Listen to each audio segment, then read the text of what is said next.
Request करूंगा श्रीमती डिम्पल जी से कि वो भी अपने 2 शब्द रखें। तो आपकी बहन व आप सबकी बेटी ग्राम पंचायत धांगड़ का सरपंच उम्मीदवार का चुनाव लड़ने जा रही है,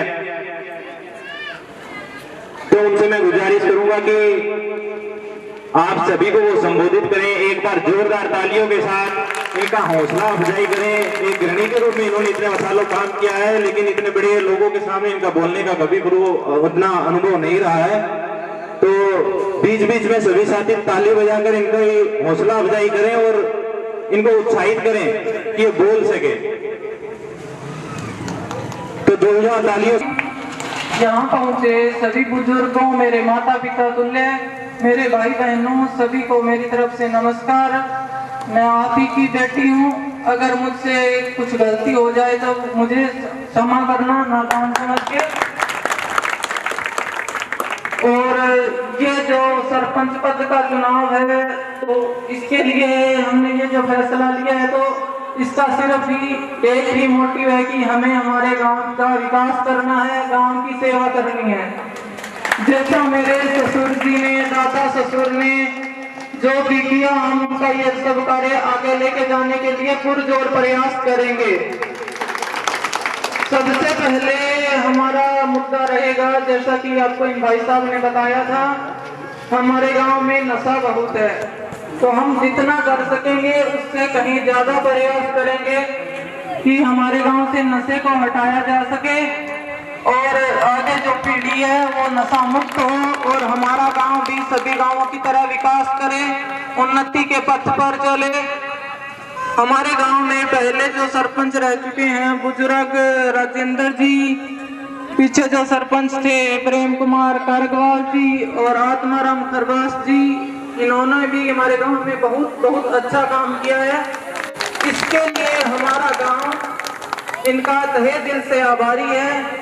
तो हमारा भी यही प्रयास रहेगा कि हम हमारे गांव को उन्हीं के नक्शे कदम पर चलते हुए जो त्रुटियां उनसे रह गई उन्हें पूरी करें और हमारे गांव को और आगे लेकर जाएं।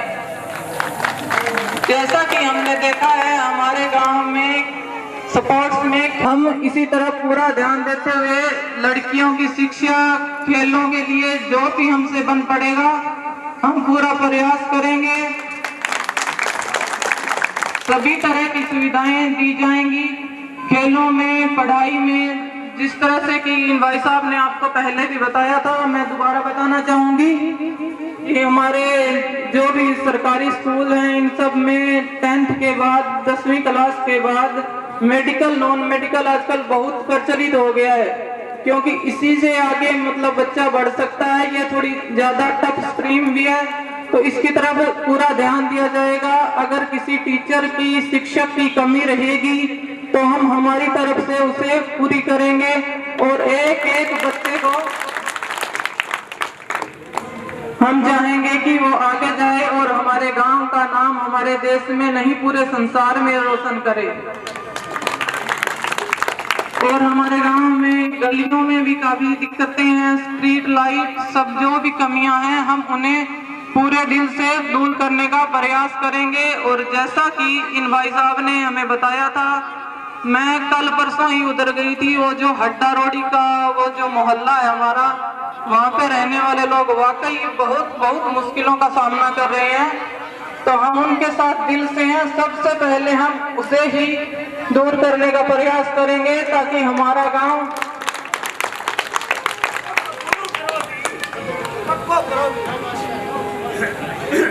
तो उसे दूर करने का पूरा प्रयास किया जाएगा। और जैसा कि मैंने बता दिया आपको कि लड़कियों की शिक्षा की तरफ ध्यान दिया जाएगा और उसी के साथ साथ पढ़ाई के मामले में सबसे पहले हम हमारे गांव में लाइब्रेरी स्थापित करेंगे।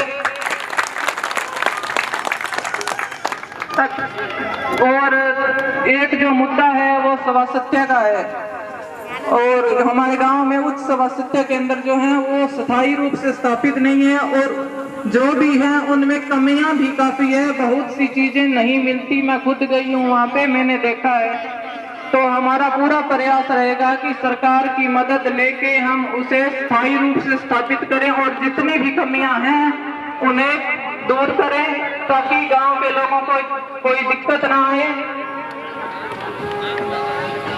और एक मुद्दा है हम सभी के लिए, हमारे गांव के लिए नहीं, हमारे देश के लिए भी है, पर्यावरण का। तो हम पर्यावरण के लिए भी पूरा प्रयास करेंगे, जितना हो सकेगा पेड़ पौधे वन जितना हम कर सकेंगे हर तरह का प्रयास किया जाएगा, ताकि गांव में कोई दिक्कत ना रहे। और भी जितनी भी समस्याएं हैं इतनी सी नहीं होती, बहुत दिक्कत होती है गांव में। तो हम सभी एक हैं, आप मेरे हो मैं आपकी हूँ।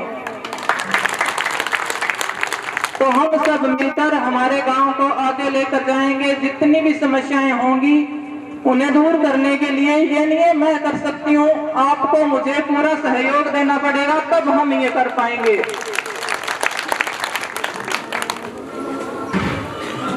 और अगर मुझसे कहीं कोई गलती हो गई हो तो मैं क्षमा प्रार्थी हूँ।